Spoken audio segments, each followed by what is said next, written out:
Olá, nós estamos na Meditação de Paz 38, hoje 30 de outubro. O tema lidando com perdas e ganhos, talvez seria até uma maneira de dizer, lidando com a ilusão da perda e com a ilusão do ganho, de ganhar e perder, nesse aspecto associado à nossa mente ego, que está o tempo todo e muitas vezes diante dessa situação ou dessa experiência psicológica de que ganha ou perde e que tem muito a ver com o momento desse dia 30 de outubro, à noite, quando nós então estamos colocando a publicação desse vídeo.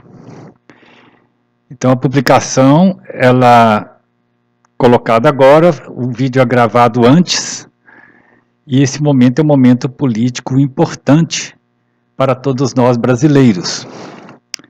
E o aspecto que eu busco abordar aqui agora, relacionado a essa questão, e condizente com a prática do estudo da meditação, tem como foco o modo como cada um de nós vai lidar com o resultado das urnas de 2022, que se apresenta. Então, como você recebe esse resultado? Se agrada, se desagrada, ou se não lhe afeta? Como que isso chega para cada um de nós? Bom, as consequências políticas e sociais desse resultado, elas são obviamente muito impactantes para a nossa vida em sociedade. Isso não é desprezar essa importância, isso tem o seu lugar, o seu papel social, histórico na vida do nosso país, do nosso povo. Não é disso que nós estamos falando. O que nós vamos tratar aqui, e que tem uma relação importante com aquilo que a meditação nos permite, é verificar como que nós vivenciamos a experiência psicológica associada a esse momento, como que isso bate em cada um de nós. Então, eu vou trazer aqui um texto do budismo para abordar essa questão e que nos remete a uma reflexão sobre a nossa relação com os eventos do mundo externo. Dado que esses eventos, ele nos produz uma série de elementos, aspectos emocionais,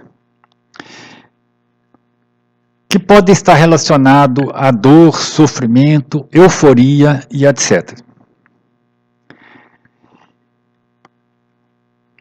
E para trazer esses elementos com alguma fundamentação, eu vou pegar um livro do Padmasambhava, que chama A Joia dos Desejos, e estou pegando exatamente um capítulo que coloca que nós lidamos com aquilo que o mundo nos apresenta, com aquilo que aparece diante de nós, e nós lidamos de duas maneiras.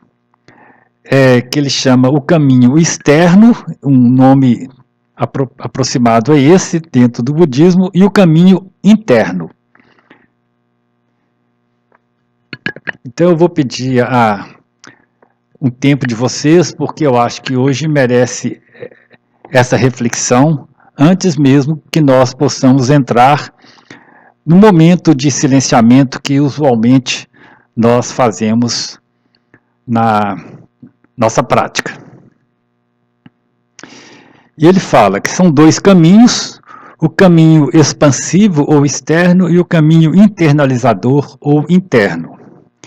O primeiro caminho, que é o caminho externo de lidar com o mundo exterior, ele opera nas desarmonias através de controles artificiais, como os dispositivos morais, materiais, organizacionais, que buscam reduzir a dor e estabelecer ordem e harmonias dentro do mundo do samsara. Essa expressão que todos já devem conhecer, que é um mundo onde as coisas acontecem em constante mutação. Como fruto deste esforço, nós podemos colocar as organizações, por exemplo, a Organização das Nações Unidas, a geração de tecnologia, o sistema de escolas, escrita e expansão da cultura, as atividade política. Então, tudo isso tem relação com a forma como nós, enquanto sociedade, lidamos com aquilo que o mundo nos oferece, obviamente buscando contribuir para criar uma sociedade melhor, uma vida melhor. E reduzindo, como ele diz aqui, reduzindo o sofrimento e a dor. Estas harmonias são, entretanto, sempre de curto alcance, revelando-se logo a seguir como geradores de outras desarmonias. E a impossibilidade de atingir uma estabilidade através desse caminho, que eu chamei o caminho expansivo ou externalizador, está na inviabilidade da harmonia dentro da ótica de satisfazer nossas necessidades e nossos desejos.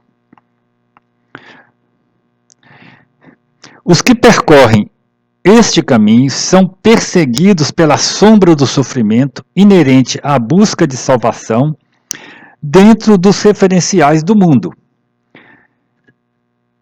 Então, a questão que coloca é que, apesar de toda a importância que existe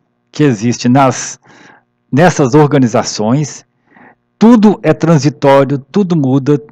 O mundo do samsara é um mundo em constante mutação. Não existe uma estabilidade e alguma coisa sempre vai estar melhorando e depois piorando na ótica de cada pessoa, de cada grupo. Então, o primeiro caminho é o caminho externo. O segundo caminho, o caminho internalizador, é um caminho em que, em lugar de identificar com as formas externas da dor e buscar removê-las, a pessoa volta-se para dentro na busca de compreender a raiz de todas as aparências e a raiz da dor. Este segundo caminho é a trilha dos Budas, o caminho que reduz e elimina as diferenças e desarmonias pela compreensão abrangente. É o que se vê com clareza que a realidade do sofrimento é semelhante a um sonho, carecendo de substancialidade, e que, como tal, só existe dentro de um referencial limitado, particular, transitório e impermanente. Então o autor coloca, esse é o caminho dos sábios silenciosos, que terminam por compreender que dentro da lógica das aparências, que o sofrimento surge e que dentro dessa lógica, ele é inevitável. E assim, é o drama da existência e da dor, que acaba sendo reproduzida de outras formas no âmbito da nossa sociedade e aquilo que o ser humano experimenta continuamente. E ele conta aqui uma história que eu vou relatar para vocês, que pode nos ajudar a compreender essa questão. Ele diz o seguinte: havia um velho chinês muito pobre, que tinha apenas um cavalo. Um dia o cavalo desapareceu. Quando as pessoas diziam para ele, que desgraça, o pobre velho, ele respondia, mais ou menos. Então as pessoas chegavam para ele e falavam que horrível, você tinha só um cavalo e esse cavalo, né, desapareceu. Ele falava, mais ou menos. Passando um tempo, aquele cavalo retornou e trouxe mais vários outros cavalos. Aí todos se animaram e falaram para o velho chinês, que sorte! Você não tinha nenhum cavalo e agora está mais rico com muitos cavalos. E ele falava, mais ou menos. E o velho era assim, mais ou menos, com relação a tudo que ocorria, que vinha do mundo externo. Acontece que seu único filho, andando a cavalo, caiu, quebrou a perna e ficou aleijado. E todos chegaram e disseram, que desgraça, seu único filho agora é um inválido. E o velho falava, mais ou menos. Mas logo em seguida, ocorreu nas redondezas uma violenta guerra e todos os jovens foram convocados para servirem de soldados para a guerra. O velho, o filho do velho, por ser aleijado, salvou-se e não foi chamado para a guerra. E todos disseram, que sorte sua! E o velho, mais ou menos. Então essa historinha é só para a gente lembrar que os ganhos e perdas, as vitórias e derrotas, elas estão dentro de um processo do mundo e é assim. Isso não estamos aqui justificando que qualquer coisa vale. Qualquer resultado é a mesma coisa quando se diz respeito a esse momento político no nosso país. Não estamos falando isso. Mas a forma como que nós lidamos com os resultados pode ser relativizada, observando que sempre haverão algumas situações que vão mudando continuamente, porque assim é o mundo da vida, o mundo das coisas acontecem. Então, na vida, continuando o texto, na vida, o bom e o mal são inseparáveis, pois dependem do referencial que lhe dá sentido, e este referencial é impermanente. Quando há mudança de enfoque, o que era bom pode passar a ser mal e vice-versa. Por que então atribuir sentido definitivo às vicissitudes? Compreendendo de uma forma mais profunda o que se passa ao redor e dentro, é possível praticar com equanimidade a estabilidade de ânimo que provém da compreensão interna das aparências externas. O sábio não está imune às vicissitudes da vida, mas aguarda a dignidade da paciência frente à adversidade e considera o que é bom e o que é ruim como iguais, do ponto de vista, lógico, daquilo que nós chamamos de experiência psicológica. E ele pratica com naturalidade a dignidade e serenidade de todas as pessoas justas. Ele está livre das perturbações do brilho e da desgraça. E pode enfrentar as condições mais variadas, praticando sempre a lucidez de sua natureza não obstruída. Sua alegria é constante.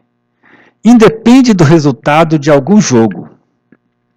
Sua riqueza não vem do exterior, mas é sua capacidade de transformar o que ocorre à volta em seu caminho. Quando todos se excitam, ele é sereno e alegre, e é capaz de ajudá-los. Quando todos se deprimem, ele também, sereno e alegre, consegue ajudá-los. Sua energia não provém do exterior. Ele vive em harmonia com sua fonte e dela provém suprimento abundante, constante. Ele não mendiga energia, mas é um doador de energia. Sua prática permite apontar o sentido profundo da palavra estar em harmonia e serenidade.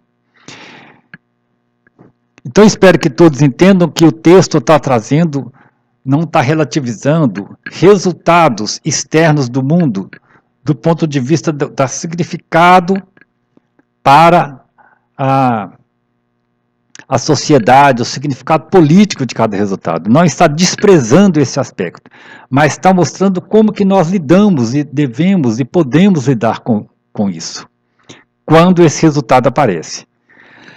Eu acho que o forte do texto é colocado aqui, né? Que o sábio, ele está livre das perturbações daquilo que chega, seja considerado positivo ou negativo, bom ou ruim. Ele está livre das perturbações. E ele vai lidar com isso, sempre buscando poder ajudar de alguma maneira, dentro daquelas condições que estão colocadas. Então, apesar da importância do exterior, a forma como nós lidamos internamente é que deve ser considerada. Então, esse é o tema de hoje. Buscando contextualizar, seja qual for o resultado, como que nós podemos lidar com as situações, dado que o que aparece externamente é sempre também transitório, vai transformando, e a gente não cair na ilusão de que está ganhando ou perdendo. Mas existe a necessidade da gente lutar, enganjar sim nessa luta, mas entregando também esse resultado a um processo mais amplo. Então, dado esse primeiro texto, nós vamos agora silenciar por alguns minutos, buscando harmonia, serenidade, equanimidade. Isso requer, como ponto de partida, e como nós já estamos acostumados a fazer, requer colocarmos numa postura física, uma postura de corpo, com a coluna alinhada, consciente da respiração, buscando a respiração cada vez mais suave, mais serena.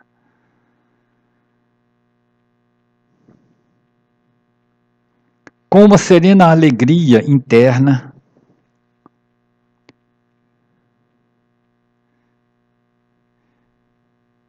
Buscando perceber a experiência psicológica que passa em cada um de nós, seja qual for essa experiência. Talvez você possa estar muito triste com o resultado,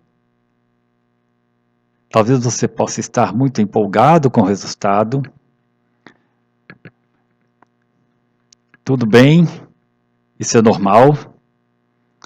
Não é disso que nós estamos falando, mas é perceber como que nós vamos lidando com essa experiência. É vivenciar a experiência psicológica, que é diferente de apenas ter a experiência e não conseguir percebê-la.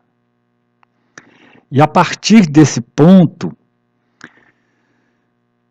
buscar também compreender qual o nosso papel nesse cenário, quando ele diz que o sábio, ele vai ajudar a compreensão do que está se passando, seja o que for que esteja passando. Mas para isso a pessoa tem que trabalhar em si, dentro de si mesma, essa questão. Então, respirando serenamente, nós hoje vamos ficar com esse texto para nós entendermos como que nós podemos lidar com as perdas e ganhos e com isso mantermos a nossa liberdade, que é aquilo que o texto que a gente já trabalhou antes, que é recebendo aquilo da forma como chega, né? Recebendo as coisas da forma como chega. O que está acontecendo. Nós percebemos isso, simplesmente aceitando internamente esse aspecto que chega, mas buscando um espaço de liberdade interna mais amplo, porque isso que é reduzir o sofrimento e reduzir a ilusão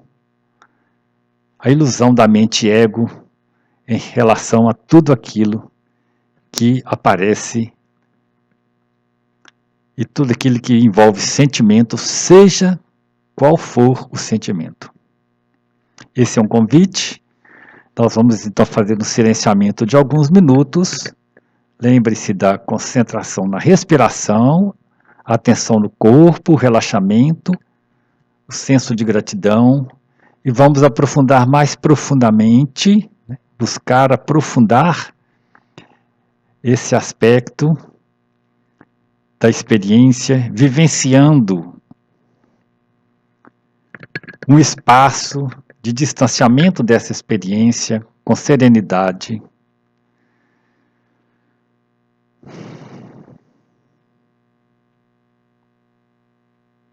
Buscando estar presente aqui e agora. Hoje nós vamos ficar com esse tempo, aí eu vou depois encerrar o vídeo.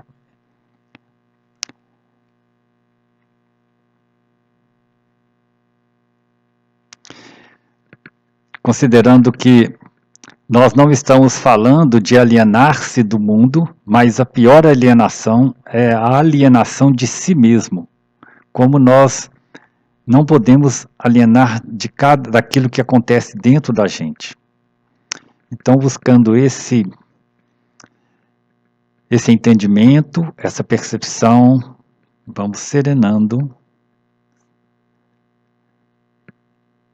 E assim que eu encerrar, se você quiser permanecer no seu silêncio interno, na sua busca interna de quietude,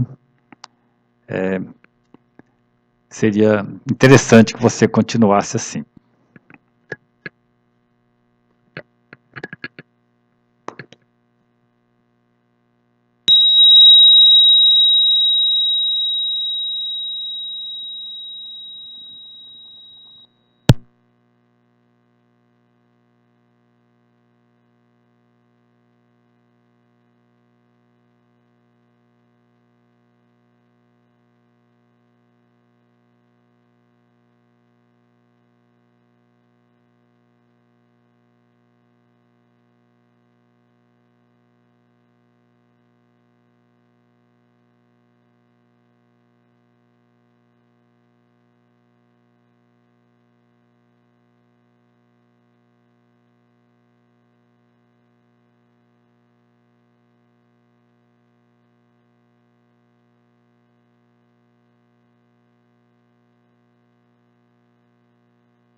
Então nós vamos encerrando por aqui. Repetindo, se você quiser permanecer na experiência da vivência da experiência psicológica, daquilo que acontece, você faz a pausa no seu equipamento e permaneça. Gratidão a todos e vamos seguindo em frente.